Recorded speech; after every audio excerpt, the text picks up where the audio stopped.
నమస్తే రమగారు. నమస్తే జై. రమగారు, మనం నావెల్స్ తీసుకుంటున్నాము, అందులో ఇతివృత్తం మొత్తం చెప్పుకుంటున్నాం. మరి ఈ రోజు ఏం చెప్తున్నారు మాకు? శతాబ్ది సూర్యుడు చెప్దాం జయ. శతాబ్ది సూర్యుడు మాలతి చంద్రుడు గారు రాసింది. మనసున్న మనసై చూసాం కదా, విన్నాం ఆ కథ. ఇది శతాబ్ది సూర్యుడు కూడా చాలా ఇంట్రెస్టింగ్ అండ్ చాలా ఏమన్నాలంటే ప్యాథటిక్ స్టోరీ అనే చెప్పాలి. ఈ ప్యాథటిక్ థింగ్ ఏంటంటే, మనం ముందు తరాల్లో అగ్రవర్ణాల వాళ్ళు నిమ్నవర్ణాల వాళ్ళని అణిచివేశారు అని మనం వింటుంటాం. ఇప్పటికీ దాని జాడలు పోల. మీరు అణిచేశారు కాబట్టి మేము ఇలా అయిపోయామని వాళ్ళు అంటుంటారు, వీళ్ళేదో అంటే గందరగోళం, అది ఎప్పుడు నడుస్తూనే ఉంటుంది. ఇప్పుడు అణిచేసిన వాళ్ళు లేరు, అణిచివేయబడ్డ వాళ్ళు లేరు, ఎవరికి వాళ్ళు వెళ్ళిపోయారు, ఎవరి దారిన వాళ్ళు. దాని ప్రెషర్ మాత్రం ఇంకా మన దగ్గర ఉండనే ఉంటుంది. అయితే అగ్రవర్ణాల్లో వాళ్ళు ఇతర వర్ణాల వాళ్ళని అణిచివేసిన దానికంటే తమ ఇళ్లల్లో స్త్రీలని అణిచేసింది విపరీతమైన హింస. ఈ శతాబ్ది సూర్యుడు పుస్తకం గనక చదివితే ఆడవాళ్ళ జీవితం ఎంత దుర్భరంగా ఉండేదో, ఎలాంటి దౌర్భాగ్యపు జీవితం గడిపుంటారో 100 సంవత్సరాల క్రితం స్త్రీలు మనకు తెలుస్తుంది. ఇది బ్రీఫ్గానే వెళ్తుంది. 4 తరాల కథ. ఎట్లాంటి చేంజెస్ వచ్చినాయి సమాజంలో చూపిస్తుంది మనకి. ఆవిడ చూపించిన చేంజ్ ఒక 10-15 ఏళ్ల క్రితంది. ఈ 15-20 ఇయర్స్లో ఇంకా ఎంత మార్పు వచ్చిందో, ఎంత వాస్ట్ డిఫరెన్స్ ఉందంటే అప్పటికి ఇప్పటికీ. ఈ సూర్యుడు అని ఒక ఆవిడ కథ ఇది. లేడీ సూరమ్మ. సూర్యుడు అని పిలిచేవాళ్ళు చిన్నప్పుడు. సూర్యం అయి ఉంటుంది. ఆదివారం నాడు పుట్టిందని సూర్యకుమారో ఏదో పెట్టుంటారు. ఆ పేర్లని పిల్లల ఊళ్ళలో అలాగే పెద్ద సూర్యుడు. చివరికి సూరమ్మగా మారింది ఆవిడ. ఈ సూర్యుడికి మునిమనవరాలు అమెరికా బయలుదేరుతుంది. కథ ప్రారంభం ఏంటంటే, పిల్ల చక్కగా షోల్డర్ బ్యాగ్ తగిలించుకుని జీన్ ప్యాంట్ వేసుకుని బ్యాగ్ బరువుకి వంగి కాగితాలన్నీ సరి చేసుకుంటూ ఎయిర్పోర్ట్లోకి వెళ్తున్న సీన్తోని కథ మొదలవుతుంది. తల్లి తండ్రి బయట నుంచి ఉంటారు. పిల్ల లోపలికి వెళ్ళింది, మళ్ళీ బయటకు వస్తే ఇమిగ్రేషన్ అవి అయిపోయాక ఏవో వ్యవహారాలు ఉంటాయి కదా, లోపలికి వెళ్ళిపోవాలి 3 గంటల ముందు. ఓసారి వచ్చి మళ్ళీ బయట అమ్మ వాళ్ళ దగ్గర కాసేపు కొంతమంది కూర్చుంటారు, కొంతమందికి అవకాశం, సార్లు అవకాశం ఉండదు. ఆ పిల్ల కోసం వెయిట్ చేస్తూ తల్లి తండ్రి బయట ఉంటారు. ఇంకా అది బయటికి రాదు, మనం వెళ్ళిపోదాం పద్మ అంటాడు అతను. వద్దు, ఫ్లైట్ వెళ్ళేదాకా నేను ఇక్కడే కూర్చుంటా, అది రాపోయినా సరే ఫ్లైట్ వెళ్ళింది అనుకున్నాక వెళ్దామంటుంది. ఆవిడ ఒక 100 ఏళ్ళు ముందుకెళ్తుందన్నమాట. కథని ఆలోచించుకుంటూ ఉంటుంది. ప్రపంచం ఎన్ని రంగులు మార్చుకుంటుంది ఎలా అని. ఈ కథ ప్రారంభం ఇది. ఇక్కడి నుంచి సూర్యుడు కథలోకి వెళ్తాం మనం. సూర్యం ఒక బ్రాహ్మణ కుటుంబంలో 8 మంది సంతానంలో కడసారపుది, ఆఖరి పిల్ల. చాలా ముద్దుగా గుమ్మడి పండల్లే ఉండేది చిన్నప్పుడు. 5-6 ఏళ్ళు వచ్చేదాకా అక్కలు అన్నయ్యలు మోస్తూ ఉండేవాళ్ళు పిల్లని. చాలా ముద్దుగా ఉండేది. అయితే 5 ఏళ్ళు పిల్లకి, 5-6 ఏళ్ళు వచ్చాక సడన్గా తండ్రి పాము కరిచి చనిపోయాడు. తండ్రిని తీసుకొచ్చారు, డెడ్ బాడీని. పిల్లకి తెలియని అమాయకపు పిల్ల. ఎవరో ఒకళ్ళు పళ్ళు తోమటం, ఎవరో ఒకళ్ళు అన్నం పెట్టడం, జడేయటం, ఎవరో ఒకళ్ళు వదినలో, అక్కయ్యలో, అమ్మో, ఎవరో చుట్టుపక్కల వాళ్ళు కూడా ముద్దు చేసేవాళ్ళు. ఈ తండ్రి పోయిన తర్వాత ఇది ముట్టుకోకూడదు, అవి ముట్టుకోకూడదు, బ్రాహ్మణ ఇళ్లల్లో మళ్ళు ఆచారాలు కదా. ఇదేంటంటే, ఇప్పుడు ఈ కథ నేను చెప్తున్నాను, అది నేను ఓన్ చేసుకుంటున్నానని భావించద్దు. ఆ పుస్తకం చదివితే అందులోకి వెళ్తారు మీరు, ఎవ్వరు చదివినా సరే. అక్కడ ఇలా ఉండేవి ఆ పద్ధతులు, అవే ఇంకా కొన్ని చోట్ల ఇప్పటికీ ఉన్నాయి. అవే పందాలు ఇప్పటికీ ఉన్నాయి, అంత తీవ్రంగా లేవు. పాతకాలంలో కొంత అవేర్నెస్ లేకపోవటం, చదువు లేకపోవటం, ఆడవాళ్ళకి మాట్లాడే అవకాశాలు లేకపోవటం, వాటన్నిటి వల్ల ఎంత దుర్భరమైన జీవితాలు గడిపేవాళ్ళు కనపడుతుంది అందులో మనకి. మనం కూడా కొంతమంది రిలేట్ అవుతాం. మన అమ్మమ్మల నాటి జీవిత కథ ఇదే ఉండేది అని మనకు తెలుస్తుంది. లేటెస్ట్ పిల్లలకి తెలియదు. మనం ఏం పొందేమో ఇవాళ మనకు అర్థమవుతుంది. ఏవేవో కావాలనుకుంటున్నాం ఇప్పుడు. అసలు మనకు వెనక వాళ్ళకి ఇందులో ఏ ఒకటి లేదు. శ్వాస పీల్చుకునే అవకాశం కూడా లేనంత దౌర్భాగ్యపు జీవితాల్లో ఉండేవాళ్ళు ఆడవాళ్ళు. అది మనకు అర్థమవుతుంది అన్నమాట. మనం ఎంత ముందుకు వచ్చేసామా అనిపిస్తుంది. వంటిళ్లల్లో కాదు, పెరళ్లల్లో ఉండే జీవితాలు అది కనబడుతుంది అన్నమాట. అయితే ఈ తండ్రి చనిపోయింది. ఆ 10వ రోజున తల్లికి జుట్టు తీయించేస్తారు. ఆ తల్లిని చూసి పిల్ల ఏడుస్తుంది. ఆ తల్లి దగ్గరికి వెళ్ళదు. ఆవిడ చక్కగా పెద్ద ముడి, చుట్టూతా పువ్వులు, ముక్కుకి బేసరి, అడ్డబాస, మెళ్ళలో కంటే జిగిడి, నాను అన్నీ వేసుకుని పట్టు గాజులు, చేతి నిండా గాజులు, మట్టెలు, పాంజేబులతో ఉండే తల్లి తెల్లటి గుండు లోపల ఉండాలి, వెనకాల ఎవరికీ కనపడకూడదు. పిల్ల తల్లి దగ్గరికి వెళ్ళటానికే బెదురుతుంది. 5-6 ఏళ్ల వయసు వచ్చేసరికల్లా అప్పటిదాకా అందరూ ఎత్తుకుని ముద్దు చేసి సౌభాగ్యంగా చూసిన పిల్లకి ఒక్కసారి జీవితంలో ఉండే దౌర్భాగ్యపు స్థితి ఏమిటో తెలిసిపోతుంది. మడి, సంటు, సొంటు, వదిన్లు, అన్నయ్య, అమ్మ తమంతా మైలవాళ్ళు, అక్కయ్యలు, మావయ్యలు, అత్తయ్యలు అంతా మడివాళ్ళు. వాళ్ళు వేరు, వీళ్ళు వేరు, విడిగా తినాలి, ఏమీ ముట్టుకోకూడదు, ఏమీ చేయకూడదు. అప్పటిదాకా అమ్మాయి జీవితంలో లేవు, అప్పుడే తెలుసుకుంది. తండ్రి పోయిన ఏడాది లోపలనే పెళ్లి చేద్దామంటాడు. చిన్నన్నయ్య చాలా కరుకైనవాడు. 3 అన్నయ్యలు, 4 అక్కయ్యలు. రెండో అన్నయ్య కొంచెం కరుకైనవాడు. పెద్ద అన్నయ్యకి పెళ్ళయింది, ఆయన వేరే ఉంటాడు. రెండో అన్నయ్య వీళ్ళతో పాటు. మూడో అన్నయ్యకి ముల్లన్నయ్య కూడా పెళ్ళవుతుంది, ఆయనకి పిల్లలు లేరు. రెండో అన్నయ్య ఏంటంటే కరణి వాళ్ళ నాన్నలాగానే బ్రాహ్మణ్యం స్మార్థం ఇది చేసేవాడు, పౌరోహిత్యం చేసేవాడు. పిల్ల పెళ్లి చేసేద్దామంటారు. మేనమావలు వాళ్ళు అంతా ఏమో ఇప్పుడు వద్దు, ఏడాది లోపల ఎందుకు, కన్యాదానానికి ముందు మీ నాన్న 3 కన్యాదానాలు చేశాడు కదా, వద్దంటారు. ఇంకో 2 ఏళ్ళు గడుస్తాయి ఇట్లాగే. తల్లికి ఏమీ మాట్లాడలేవు. అంతకుముందు ఆవిడ జుట్టున్న చంద్రవంకలు అవి అలంకరించుకున్న బుర్ర ఉంచుకుని భర్త ఏది చెప్తే అది వినేది. ఇప్పుడు కొడుకుల చేతిలోకి వచ్చేసింది ఆవిడ, వాళ్ళు ఏం చెప్తే అది వినాలి. 8వ ఏట సూర్యుడికి పెళ్లి చేశారు. చక్కగా నోములు, వ్రతాలు అవి ఇవి చేయించారు. సరదాగా అత్తగారింటికి వెళ్ళి వచ్చేది. సన్నగా పొడుగ్గా ఉన్న పిల్లవాడు, 14-15 ఏళ్ల పిల్లాడు, చదువుకుంటున్న పిల్లాడు, ఒక్కడే కొడుకు. ఆ సంబంధం కుదిర్చారు. అబ్బాయితో ఫ్రెండ్షిప్ తెలిసింది పిల్లకి, కాస్త పెళ్ళి అవి. అప్పటిదాకా ఏదో అచ్చంగా ఇలా ఆడుకుంటూ ఉండేది. మెల్లిగా కాస్త వ్రతాలని పిల్లలతో పెళ్ళవగానే నోములు పట్టించడాలు అవి ఉండేవి. కొన్నిసార్లు అత్తగారింటికి వెళ్ళటం, కొన్నిసార్లు వీళ్ళింటికి రావడం, అబ్బాయి పండక్కి రావటం అన్నీ ఉండేవి. సంవత్సరం తిరిగింది. 9 ఏళ్ళు నిండబోతుండగా ఒకరోజు కబురు వచ్చింది. అప్పుడు ఊరంతా మసూచిపోసింది. మసూచిపోసి ఈ సూర్యుడి మొగుడు చచ్చిపోయాడని కబురు వచ్చింది. 9 ఏళ్ల పిల్ల. ఇక ఏముంది, వైధవ్యం తీసుకెళ్ళారు. కాలవకి తీసుకెళ్ళటం, 10వ రోజున తీసుకెళ్ళి సూత్రాలు గీత్రాలు అన్నీ తీసేస్తారు. తెల్లగుడ్డ, రంగుల పరికిణీళ్ళు కట్టుకోకూడదు, చీర కట్టడం నేర్చుకోవాలి, పరికిణీళ్ళు కట్టుకోకూడదు, లంగాలు వేసుకోకూడదు, తెల్ల చీరే కట్టుకోవాలి. సడన్గా తన జీవితం ఎందుకు మారిపోయిందో అమ్మాయికి అర్థం కాదు. అసలు అంత ఊహ కూడా లేదు. తల్లిలాగా తను కూడా ఉండాల్సి వస్తుంది.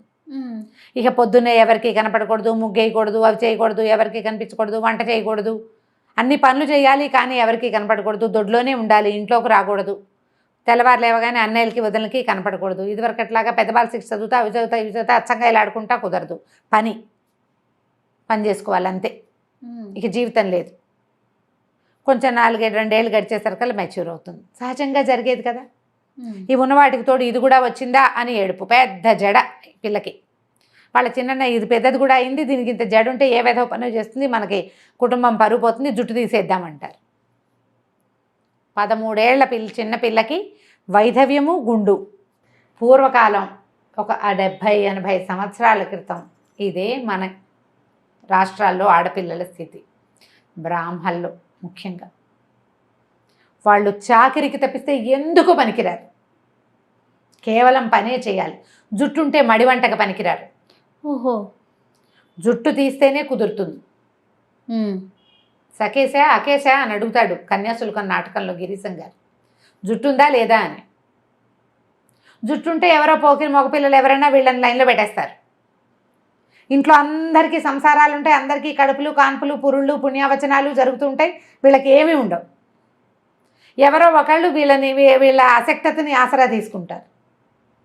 ఆసరా తీసుకున్న వాడి దౌర్భాగ్యుడు బాగానే ఉంటాడు. దొరికిపోయిన పిల్లకి ప్రెగ్నెన్సీ వస్తుంది. అది తప్పదుగా. ఎంత దుర్భర పరిస్థితి కదా రమ్మగారు. అది తప్పదు కదా. అసలు అది ఎలా ఉంటుందంటే మెలిపెడుతున్నట్టుగా ఉంటుంది. ఎంత నగ్న సత్యం ఇది. తెలిసి తెలియక ఇప్పటికీ ఎవరో ఒకళ్ళ చేతులకి దొరికిపోతున్న వాళ్ళు తామని కంట్రోల్ చేసుకోలేకో, తెలివి తక్కువతనంతోటో, ఎదిరించలేకో ఇప్పటికీ అలాగే ఉన్నారు. ఇది ప్రకృతి సహజమైన వ్యవహారం. దీని నుంచి తప్పించుకోలేరు కదా.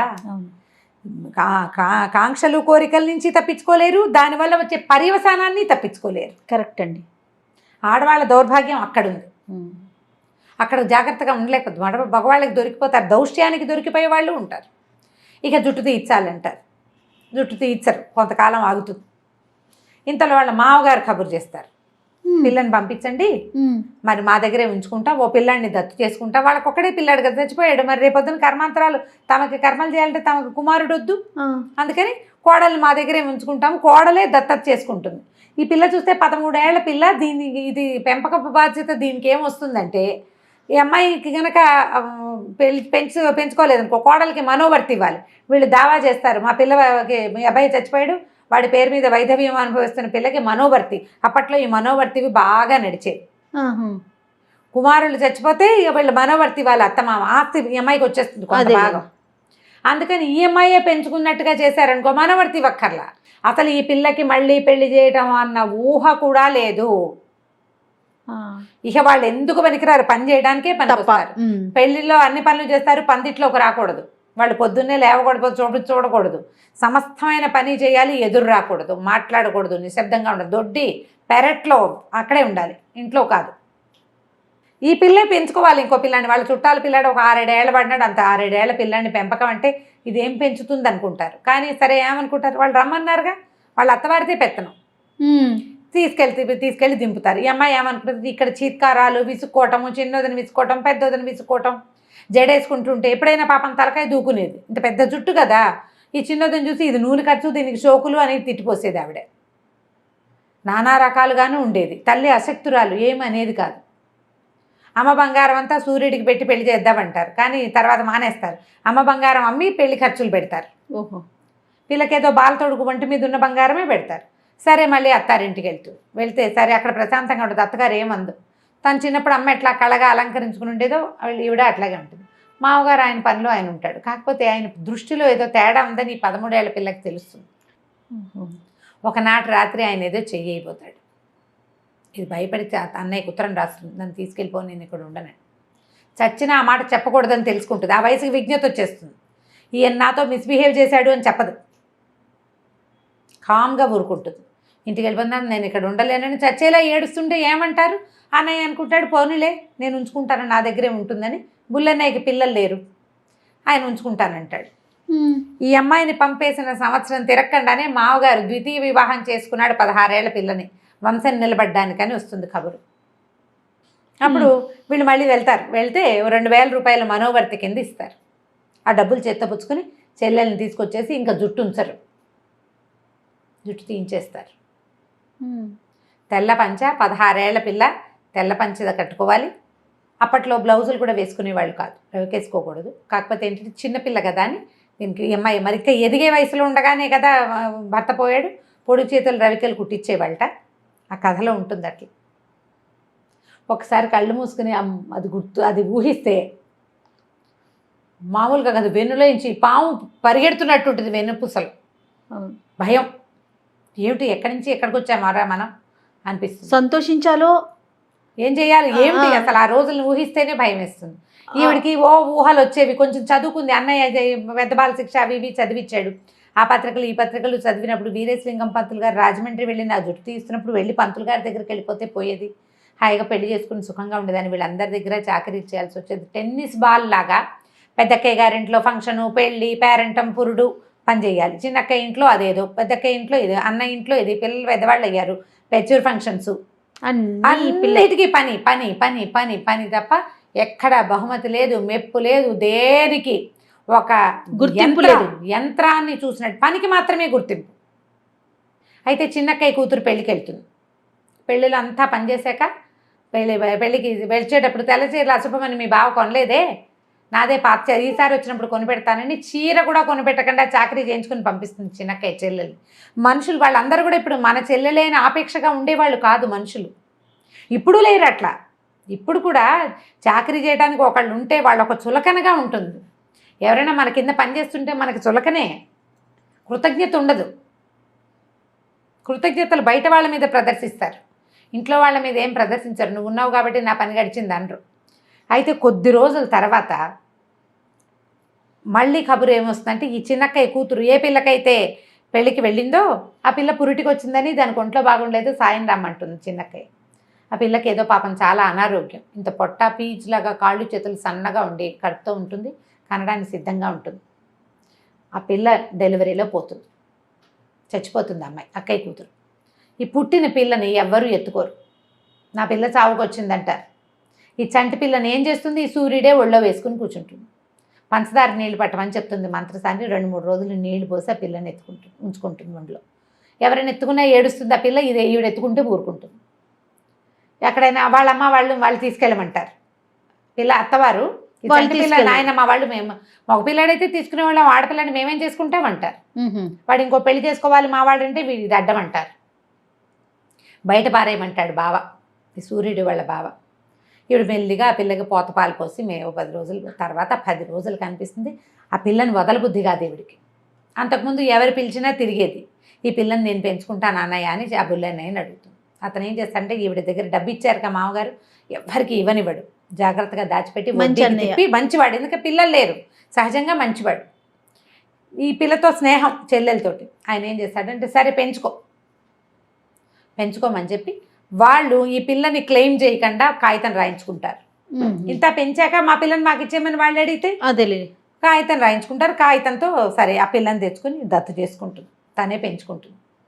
ఇక పిల్లని పెంచేసరికల్లా ఈ బుల్లన్నయ్య గారింటికి ఈ పిల్లని, అంతకుముందు బుల్లన్నయ్య ఇంట్లో ఉండేది కదా, ఎంతసేపు ఏడ్చేది. చంటి పిల్ల, తల్లిపాలు లేవు, ఈ పోత పాలకే దానికి ఏ కడుపులో మంట వస్తుందో పసిబిడ్డకి, తెగ ఏడ్చేది, ఏడుపు కొట్టు పిల్ల.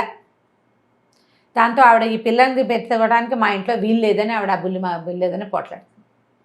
సరే అయితే నాకు ఇంకో ఇల్లు చూడు, నా పిల్లని పెట్టుకుంటాను నేనంటూ. ఈయన ఏం చేస్తాడంటే డబ్బులు దాచాడు కదా, ఆ సందులోనే ఆ వీధిలోనే పక్కన ఒక 3 గదుల ఇల్లు అమ్మకానికి వస్తే ఇల్లు కొనేస్తాడు. కొనేసి ఈ పిల్లని తల్లిని అక్కడ పెడతాడు. గృహప్రవేశం బుల్లన్నయ్య బుల్లొదిన చేస్తారు. వాళ్లే కూర్చుని ఈ పిల్లకి పేరు కూడా పెడతారు, కమల అని పేరు పెట్టిస్తుంది. ఆ పిల్ల చక్కగా పెరుగుతుంది. చిన్నప్పుడు ఏడుపు కొట్టుగా ఉండేది, కానీ పెద్ద అయ్యే కొందికి చక్కగా పెద్ద పెద్ద కళ్ళు, నాజూగ్గా పచ్చటి పిల్ల. స్కూల్లో చేర్పించుకుంటుంది. ఇంకా నా పిల్ల కుదరదు, ఎవరైనా పిలిచినా చంటి పిల్లని వదిలిపెట్టి నేను ఎక్కడ రాను అంటుంది. క్రమంగా పిల్లని ఎక్కడికి పంపకూడదు, ఎవరిళ్ళకి నేను వెళ్ళను, నా పిల్లని నేను చూసుకోవాలి. డబ్బులు ఉన్నాయి, తన దగ్గర డబ్బు ఉంది కదా, మామగారు ఇచ్చింది 2000 రూపాయలంటే ఆ రోజుల్లో ఎంతో లక్షలు అవి. ఆ డబ్బు వడ్డీకి తిప్పుతాడు అన్నయ్య. క్రమంగా పక్కన ఇంకో వాటా వేసిస్తాడు చెల్లెలకి ఆయన, ఆవిడ డబ్బులతోటి. అది అద్దెకిస్తే అద్దె డబ్బులు వస్తాయి. పిల్లని చక్కగా పోతకలాగా పెంచుకుంటుంది. 4th ఫారమో ఏదో చదువులోకి వస్తుంది, పెళ్లి సంబంధాలు చూడడం మొదలు పెడుతుంది. ఈ లోపల చిన్నక్కయ్య రంగప్రవేశం చేస్తుంది. నా మనవరాలు కదా, నా చిన్న కొడుకు ఇవ్వు నీ పిల్లని అని. ఇది చదువుకుంటుంది, నీ కొడుక్కి సరిగ్గా చదువు లేదంటుంది చెల్లెలు సూర్యుడు. ఆవిడ కాదంటుంది, కాదు వాడికి మంచివాడే, వాడికి మార్కులు రాలేదు, మాస్టర్లకి మావాడంటే గిట్టదు, అందుకని ఫెయిల్ చేశారు, వాడు సిగరెట్లు కాలుస్తాడట, నాకు వద్దంటుంది ఈవిడ. ఏమైనా సరే నా మనవరాలు నా కొడుకే ఇవ్వాలని ఆవిడ బలవంత పెట్టి పెళ్లి చేస్తుంది. ఈ కమల ఊరుకుంటుంది, మెతకది. తల్లి ఎంత ముద్దుగా చేసినా గారాబం చేసినా పెంకితనం రాలేదు ఆ పాపం ఆ పిల్లకి. ఆ బుల్లి తాతయ్య బుల్లి మామ వాళ్ళతో పాటు ఉండి మొత్తాన్ని పెళ్లి చేసేస్తారు. పెళ్ళి అయిపోతుంది, మంచి మార్కులు వస్తాయి. కానీ ఈ సత్యం ఆ పిల్లాడి పేరు. అతని అమ్మాయితోటి ఏమీ సరిగ్గా ఉంటాడు, జంతువులాగా మీదకి వస్తాడు ఆ అమ్మాయి మీదకి. దానికి వాడంటేనే భయం. సరే కొద్ది రోజులు గడిచేసరికి పిల్ల కడుపుతో ఉంటుంది. ఇది సహజం కదా. ఆ కడుపుతో ఉండి కన్నాక దానికి తెలుస్తుంది వీడికి ఆల్రెడీ ముందే పెళ్ళయింది, వాడికి చదువు లేదు, తల్లికి అమిత ప్రీతి అమ్మమ్మకి వాడంటే. ఆవిడ ఆస్తి కూడా ఎక్కువ ఇప్పించింది చిన్న కొడుక్కి. ఆఖరికి ఆవిడ పెళ్ళికి నా బంగారం అంతా కమలకే పెడతానని చెప్తుంది పెళ్ళప్పుడు. అదంతా నాకు కావాలంటాడు అతను. ఈ కూతురు పుడుతుంది ఈ కమలకి. మగపిల్లాడైతే వంశాంకురం అని ఆశపడి వచ్చేవాడేమో అతను, రాడు ఇంకా. దాంతో ఈ అమ్మాయి తిరగబడి అమ్మమ్మ మీద పోట్లాడుతుంది. నీ కొడుక్కి ముందే పెళ్ళయిందని, ముందో కూతురు ఉందని, మళ్ళీ అమ్మాయి కడుపుతో ఉందని తెలిసి కూడా నువ్వు నన్ను కట్టేవు. నాకు చచ్చిన వాడొద్దు, నేను వాడితో ఉండను, నేను చదువుకుంటాను, నా బతుకు నేను బతుకుతాను, నా పిల్లకి నా బంగారం అంతా నీకు పెట్టాను కదా, ఇచ్చి పారేస్తాను, నాకు అక్కర్లేదు నీ బోడి బంగారం, నా పిల్ల ఉంది నాకు చాలు, నేను మా అమ్మ నా పిల్లని మేము బతుకుతాం ససేమిరా అంటుంది. మళ్ళీ ఆ పిల్లకి బారసాలు చేసే టైంకి సత్యాన్ని అని పిలుస్తామని వాళ్ళు అన్నయ్య ఈవిడ ఒప్పుకోదు కమల. బుల్లి తాతయ్య బుల్లి మామ పెడతారు నా పిల్లకి పేరు, నాకు వాళ్ళే పెట్టారు, నా పిల్లకి వాళ్ళే పెడతారని ఆ బుల్లి మామ పేరే పద్మావతి అని పెట్టిస్తుంది. ఆవిడకి పిచ్చి ముద్దొస్తుంది, ఆవిడ పిల్లలు లేరు, ఈ పిల్ల పేరు పెట్టారు కదా. రోజులు గడుస్తాయి. సూరమ్మ గారికి చదువు లేదు, పెద్ద బాల శిక్ష తప్ప. కమల 5th ఫారం ఫినిష్ చేసి పిల్లని చంటి పిల్ల తల్లి అయినా స్కూల్కి వెళ్ళి చదువుకుని స్కూల్ టీచర్ ఉద్యోగం చేసుకుంటుంది, టీచర్గా ముందుకెళ్తుంది. ఇక రకరకాల మార్పులు వస్తాయి. సత్యం రాడు చాలా కాలం పాటు, కానీ సత్యం తల్లి వీళ్ళ అమ్మమ్మ మాత్రం వీళ్ళ దగ్గరికి చేరుతుంది. ఎట్లా రోజులు మారుతూ ఉంటే ప్రపంచం ఎలాంటి టర్న్స్ తీసుకుంటుందో కనపడుతుంది మనకి కథలో. అక్కడి నుంచి ఈ బుల్లి మామగారు పోతుంది. బుల్లి తాతయ్యని చూసుకుంటూ ఉంటారు వీళ్ళు. ఆయన ఏదో ఒక రోజు ఊరెళ్ళి తిరిగి వచ్చేటప్పుడు ఓ పిల్లని వెంట పెట్టుకొస్తాడు, పెళ్లి చేసుకొస్తాడు.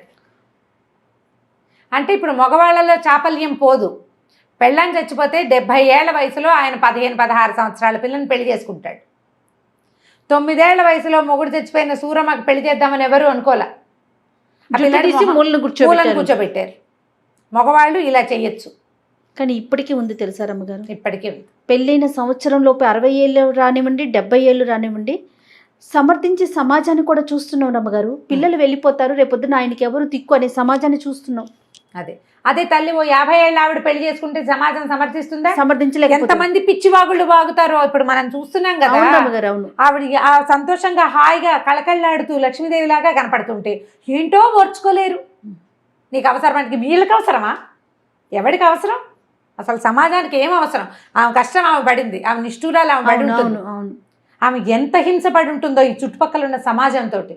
తనకు ఒక రక్షణ కావాలి, తన పిల్లలకు భవిష్యత్తు కావాలని ఒక ఆడది కోరుకోకూడదు. సమాజంలో సగం సమాజం ఆమెను సమర్థిస్తే మిగిలిన సగం సమాజం ఇంకా ఆ వెనకబడిన దౌర్భాగ్యపు బూజుపట్టిన మాష్టి భావాలతోటే ఉన్నారు. ఎప్పటికి పెరుగుతారో వీళ్ళు. కాదు, ప్రతి స్త్రీలోనూ తల్లిని చెల్లిని ఎందుకు ఊహించలేకపోతారు. మన చెల్లి అయితే, మన అక్క అయితే, మన కూతురు అయితే అలా ఉన్నా కూడా ఇంట్లోనే పెట్టుకునే వాళ్ళు ఉన్నారు రమ్మగారు. ఉన్నారు దౌర్భాగ్యులు. మన చెల్లైనా మన తల్లైనా సరే కాలరు వాళ్ళు. కట్టెలోనూ కాలరు, కంపలోనూ కాలరు. అంతే. ఇక వాళ్ళని మా భాష ఒకటి ఉంది, కింద పెడితే పంటలుండవు, పైన పెడితే వానలు ఉండవు. ఎందుకు జీవితాలు మనుషులుగా ఎందుకు పుట్టిస్తాడో వాళ్ళని దేవుడు. ఒక మగ మనిషిని సమర్థించినట్లుగా ఒక ఆడ మనిషిని ఎందుకు సమర్థించారో అర్థం కాదండి. కొన్ని పెళ్లిళ్ళు మనం యూట్యూబ్లో మంచి ఖబర్లు వింటుంటాం. ఎంత సంతోషంగా అనిపించిందో జయ. నాకు కూడా రమ్మగారు చాలా ఆనందం అనిపించింది. బాబా ఎంత అద్భుతమైన విషయం, ఇంకొంచెం ముందు కూడా చేసి ఉండొచ్చు. అవును అనిపించింది. ఏమిటో అసలు ఎవడిష్టం వాడిది, వీళ్ళ అభిప్రాయం ఎవడడిగాడు, తొంగి చూసేస్తారు. వీళ్ళకే జవాబుదారితనం ఉన్నట్లుగా వీళ్ళే రాసేస్తారు, వీళ్ళే మాట్లాడేస్తారు. వీడేమైనా ఉద్ధరిస్తాడా? ఆర్చేవాడు కాదు, తీర్చేవాడు కాదు. సరే, ఈయన పెళ్లి చేసుకొచ్చేసరికి ఆశ్చర్యపోతుంది కమల. ఏమిటి తాతయ్య ఇట్లాంటి తాతయ్య మరి దాని తాతయ్య బుల్లిమామ, ఆ తాతయ్య. ఈ పిల్ల కూడా ఇంత 9 ఏళ్ల పిల్ల కూతురు. కమల కూతురు 9 ఏళ్ల పిల్ల, మనవరాలి కూతురు ఓ 15-16 ఏళ్ల పిల్లని తెస్తాడు. ఆ మొత్తం భార్య ఆ పిల్లని చూసేసరికి అదేం మామూలుగానే ఉంటుంది, కానీ చాలా సంవత్సరాలు భార్య అనారోగ్యంతో ఉండి ఈ కొత్తగా వచ్చిన పిల్ల వల్ల ఆయనలో యవనం ఉద్రేకంగా ఉంటుంది. ఏం చేస్తాడు? అంత బంగారం అంతా దానికి పెడతాడు.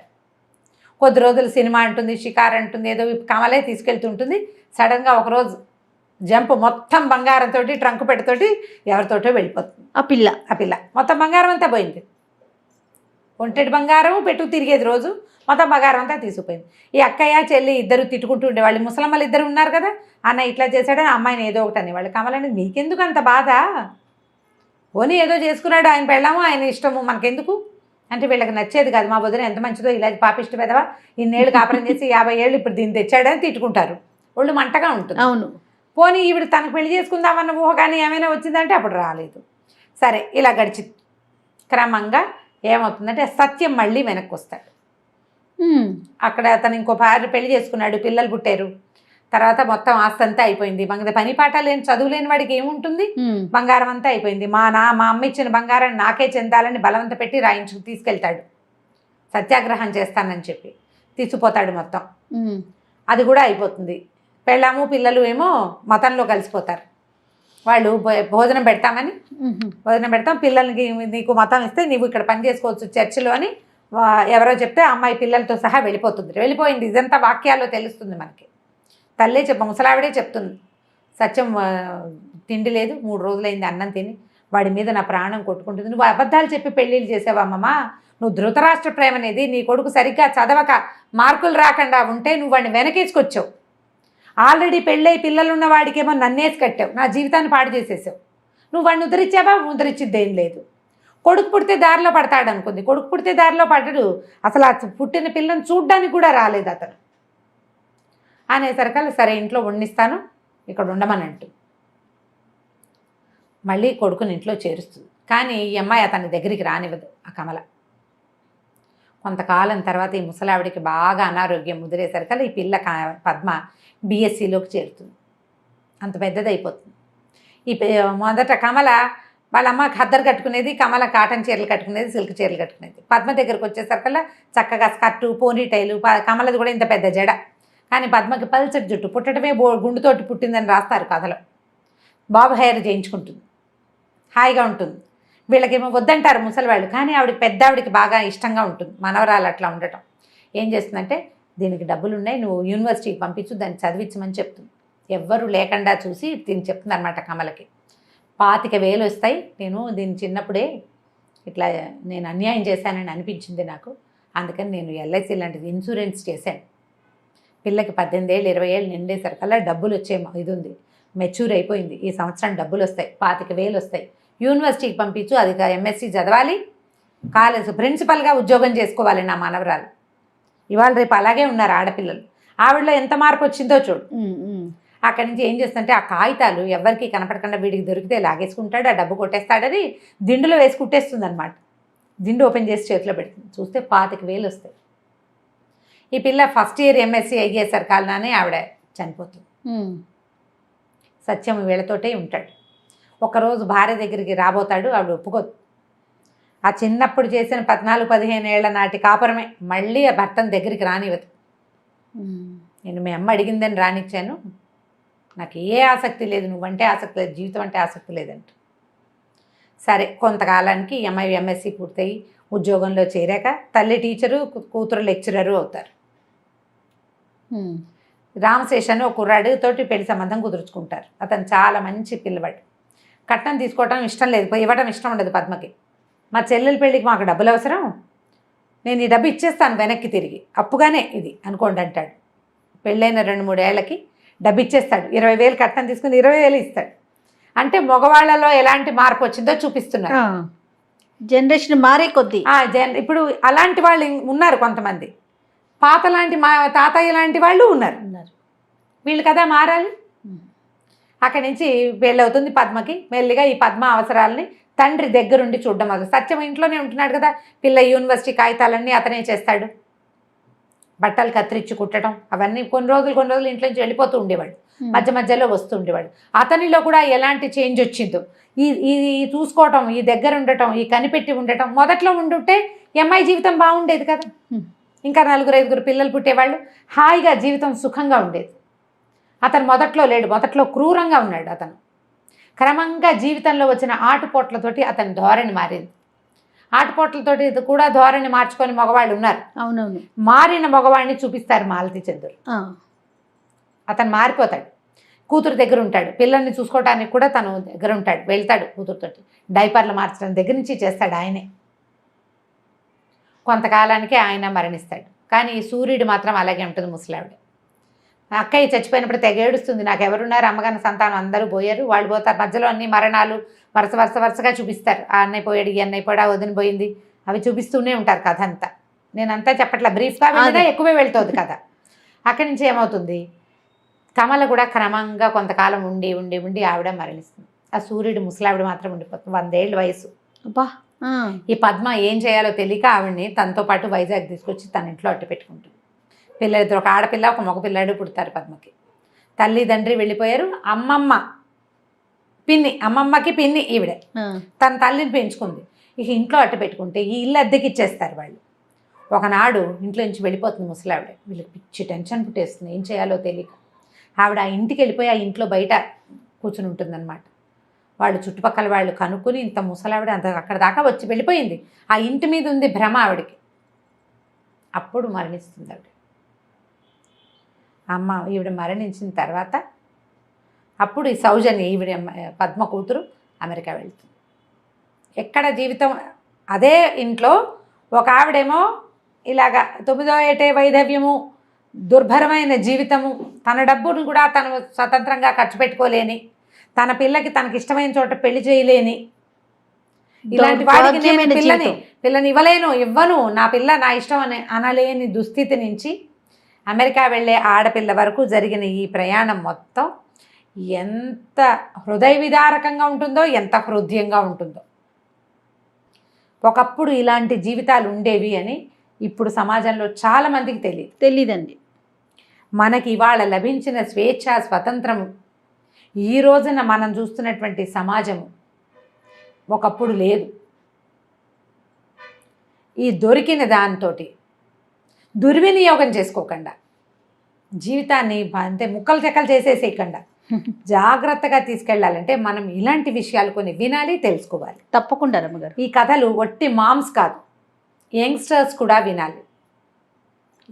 50-40 అవసరం రమ్మగారు. యువతకి చాలా అవసరం. 50-40లో ఉండే తల్లులు తమ యంగ్ పిల్లలకి, టీనేజ్ పిల్లలకి, కొంచెం వయసు వచ్చిన ఆడపిల్లలకి, కొత్తగా పెళ్లి చేసుకోవాలి మగపిల్లలకి తెలియజేయాలి. ఇలాంటి సమాజం ఉంది. మీరు ఈ పుస్తకం కొని చదవాలి. తప్పకుండా అండి. శతాబ్ది సూర్యుడు మాలతీ చందూర్ గారి అత్యద్భుతమైన రచనలో ఒక అత్యద్భుతమైన రచన. అద్భుతం. చాలా బాగుంది రమ్మగారు. సూపర్. నమస్తే. నమస్తే.